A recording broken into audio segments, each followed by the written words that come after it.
tous et bienvenue sur Chess MI. Donc on va regarder l'analyse de la partie 36. Je vais essayer d'aller vite, parce que ces analyses, les deux dernières étaient un peu houleuses. Finalement, je ne vais pas regarder toute la partie, parce que vous avez la partie numéro 36. Je vous mets un petit lien, il y a un petit point information qui se met au-dessus là. D'ailleurs, on va même dire au-dessus, là-bas. Par là-bas au fond, dans l'autre coin. Vous pouvez la regarder, je détaillerai tout. Ce que je vais faire, c'est je vais essayer de structurer ces analyses pour faire toujours un peu pareil. Donc je vais commencer par regarder ce que dit l'ordi globalement de mon jeu, et ensuite je regarderai l'ouverture, et je ferai un petit focus sur les erreurs. Alors allons-y, ce que dit le moteur Lichess, enfin Stockfish en fait, qui est derrière, sur mon jeu. Donc déjà, globalement, on voit... il n'y a pas de gros pics qui montent vers les noirs, donc j'ai pas dû faire de grosses erreurs.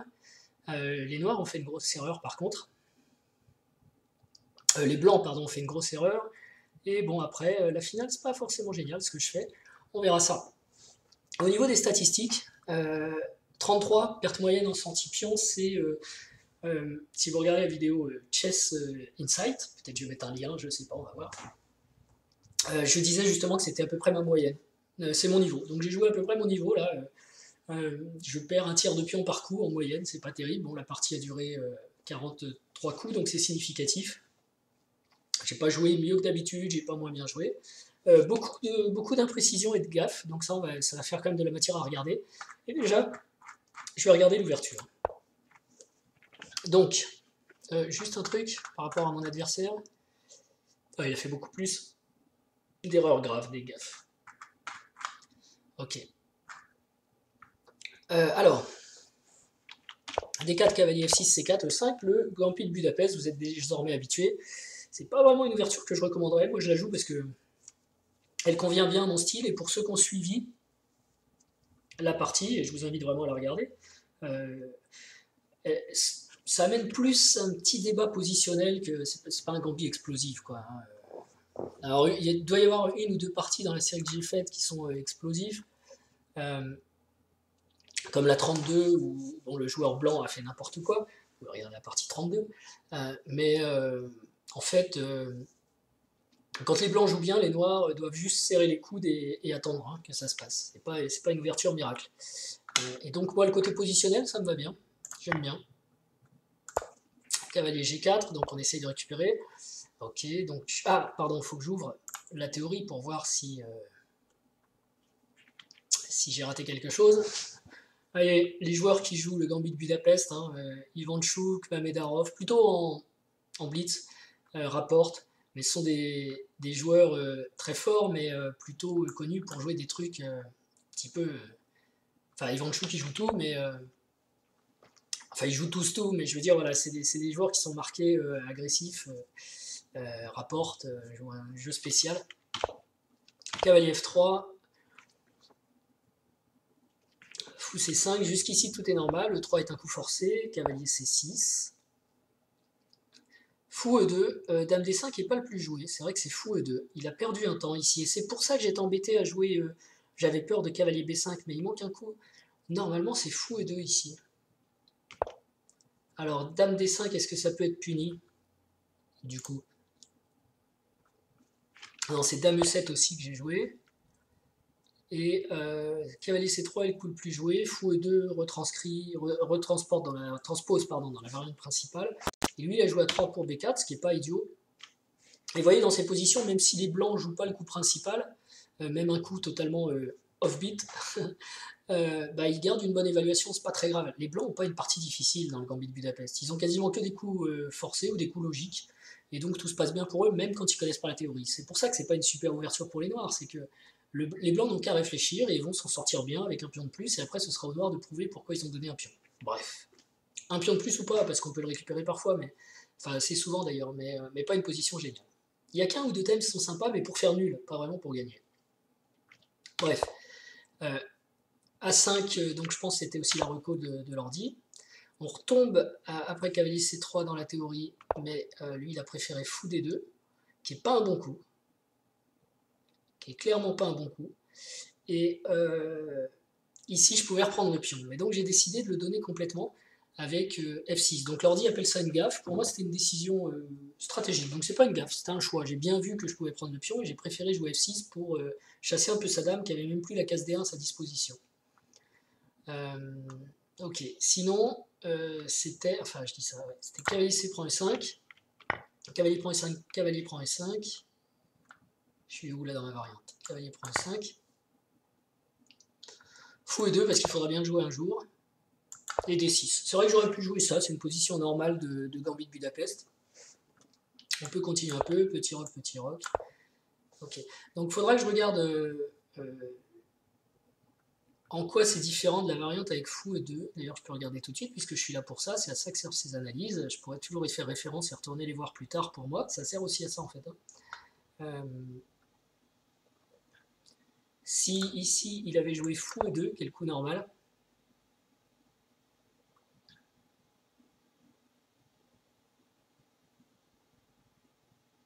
ouais, je prends, je suis d'accord. Cavalier C prend E5. Sur Dame D5, Dame E7, Fou E2. Ah, ok. Ok, ok. En fait, je me trompe, j'ai confondu. Donc c'est important de regarder, vous voyez, je crois que j'étais bien dans cette ouverture. Le sacrifice avec F3, c'est quand il joue un coup comme G3, quoi. Quand il... Alors je sais pas si on l'a ici, je crois qu'il y a une variante avec G3, mais à quel moment? E3 est obligé. Bon, bah je regarderai mon propre répertoire.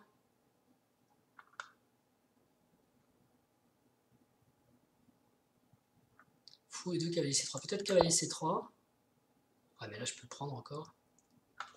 Ah, c'est plus clair. C'est plus clair pour moi. Je vous l'ai dit dans ma partie 36. D'ailleurs, ça fait longtemps que j'ai pas regardé mes ouvertures. Et donc voilà, j'ai des confusions qui arrivent. Dame 7. Il n'y a pas de G3 ici? Non, je ne le vois pas non plus. Ok, donc A3, A5 logique. Et Fou D2 une erreur. Il aurait dû jouer. Alors je sais pas pourquoi il n'a pas joué cavalier C3. C'était très bizarre ça. Fou D2 parce qu'il espère se défendre. Mais là, je peux prendre le pion évidemment. Et à la place, je joue F6. Donc l'ordinateur n'aime pas du tout, mais moi j'aime bien ma petite activité, ok. Mais j'ai confondu avec une autre variante, donc il faudra que je vérifie quelle variante. Là, comme ça, j'arrive pas à retrouver sur la base de ce que donne Lichess, donc je vais regarder mon répertoire.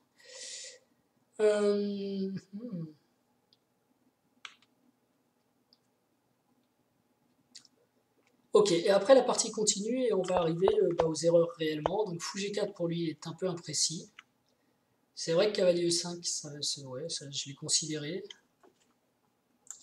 Cavalier E5, cavalier prend E5 et D prend E5. On se retrouve avec un pion isolé. Je ne sais pas si c'est un bon calcul pour les noirs. Ça déstructure totalement la position. Je sais pas, à voir. Ok, pour moi j'ai clairement un pion de moins ici. Il se passe rien. Sur Fou G4, j'ai essayé de faire une pression sur F3. C3, cavalier E4. Et cavalier prend D4. Il aime pas que je prenne la paire de fou. Mais alors là, pour moi, c'est obligé, quoi. À moins qu'il y ait un truc tactique que j'ai raté. Cavalier prend. Cavalier vient là, dame vient là. Cavalier prend, fou prend. Ouais. Ok, c'est ça son idée. Ah oui, c'est intéressant. Ok, d'accord. Je suis pas capable d'aller calculer à 10 km comme ça quand on est dans cette position-là, en fait. Hein. Donc moi, c'était plus logique, c'était juste... Enfin, plus logique, c'était plus... moins tactique, mais... J'aurais jamais vu que j'arrivais en B3. Donc c'était la paire de fou. Mais c'est vrai que cette paire de fou, j'ai du mal à la faire jouer, par contre. On continue. Attends, ça me gêne. Ça, c'est déjà bizarre. Fou D1. Déjà, tour A2, c'était bizarre. Parce qu'il a du mal à développer, quoi, en fait. Hein. Mais ça le regarde. Je vais regarder surtout mon jeu.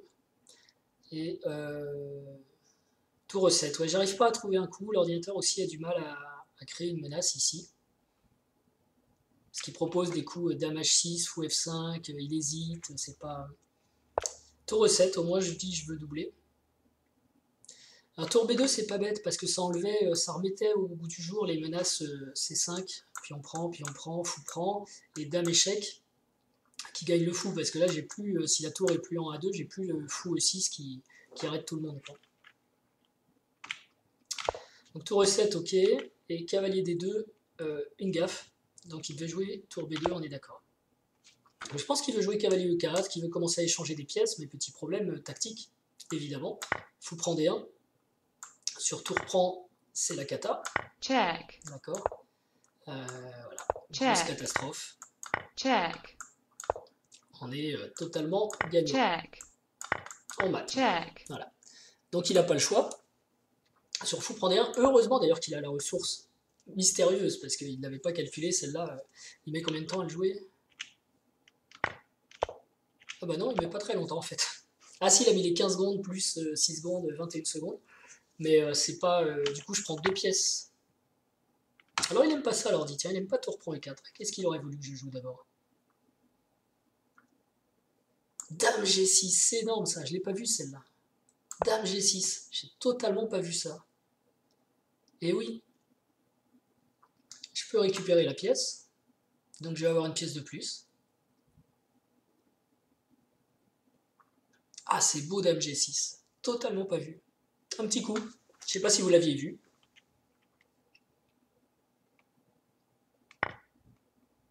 Bon, ça gagne quand même, mais c'est moins net. Et alors, fou B3, c'est ce que je voulais jouer au départ. Bon, fou H5, il dit pas que c'est mauvais. Mais, ouais, j'avais fou B3, tour B2. Alors non, je pensais pas tour B2 d'ailleurs, je pensais Dame D5. Check. Ah ouais, mais j'ai le temps de jouer ça. Et du coup, s'il me prend... Ah ouais, c'était mieux, je gagnais le pion, ouais, effectivement. Mais finalement, en fin de course, mais c'est pas un mauvais coup, hein, il a moins 2,8. C'est que j'ai envie plutôt d'avoir le fou sur cette case, mais bon, c'est pas... Ah, pervers. Dame G6 avec l'idée fou F3, défendu par la tour. Très dangereux ça. Au lieu de ça, je suis allé chercher un petit pion. Bon, c'est moins 2,2, là je passe en moins 2,1. Ok, je continue à regarder surtout les erreurs. Tour D2, pas terrible. Dame prend C4, dame prend C4, fou prend C4. Et là, bon jugement, hein, la finale est gagnante normalement pour les noirs, ou en tout cas supérieure. A4, bon coup. Donc ici, j'aurais dû faire fou A5 tout de suite. Ok. Là, je pense qu'il fallait qu'il joue ça. Check. Et j'étais prêt à faire nul, mais en fait, c'est totalement gagnant pour les noirs, donc il ne faut pas faire nul. Mais bon, peut-être que j'aurais pris le temps de changer, je ne sais pas. J'étais prêt à faire nul quand même dans la partie, donc mon évaluation n'était pas si bonne que ça. Ça, c'est clairement une erreur, parce qu'une tour seule, maintenant, face à deux fous, ça va être l'enfer pour elle. Fou A5 était le coup, mais ça va. Et ici, roi F5, il dit une petite erreur, j'aurais dû mettre roi D5. J'ai hésité, ça me plaisait pas à cause de certaines variantes de fou B3, il y avait échec, mais en fait c'était idiot, puisque mon roi et mon fou tenaient la case C4, ça ne pouvait pas arriver. Donc roi D5 était certainement un meilleur coup, je suis d'accord. Roi E3. Et là j'avais une petite crise de plan. H5, ouais, ça doit être un bon coup. Fou B6, ça condamne un peu plus. H3. Et là j'ai tort en fait. Il veut roi E6. Là il dit que je suis en train de condamner vraiment le truc. Roi E6, roi E4, D5 échec, Check. roi F3 et C6 pour faire jouer sans doute mon fou était plus simple. Ok. Et pas exposer mon roi aux attaques de G4. Bon. Si ça se reproduit, j'y penserai. Et donc avec H5, je perturbe. Parce qu'il peut se faire un pion. Et là, il aurait dû se faire un pion passé, quoi. Pion prend, et si roi prend, il y a tour ici qui est un peu embêtant parce que du coup sa tour va rentrer. Donc je pense que je prends pas ici et je joue effectivement roi F6. Mais il y avait de l'espoir pour lui ici. G3 sert à rien en fait, il perd du temps. Donc C5 ça va, ça passe. Check. Check. Check.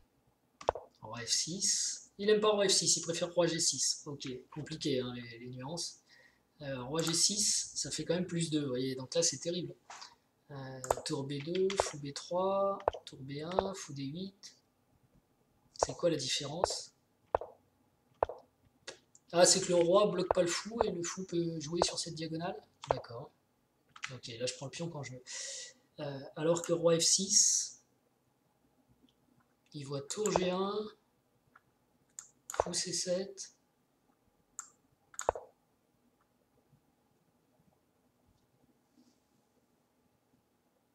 Ah, aussi, j'ai du mal à jouer fou D6 à cause du clouage. Et après, il fait échec. Je remonte, il revient là. Alors que si mon roi était en G6, j'avais qu'à le mettre en H7 et il n'y a plus de clouage, quoi. Peut-être, c'est ça. Ok, bon, admettons. Tour B2. Donc là, ça me permet de rejouer. Et roi D3, gaffe. J'ai fou C7, quel bon coup avec tempo. Et quand il joue F5, roi G5, je suis content, moi. F5, roi G5. Et oui, roi C3. Déjà, je peux prendre ici. Alors, peut-être pas tout de suite.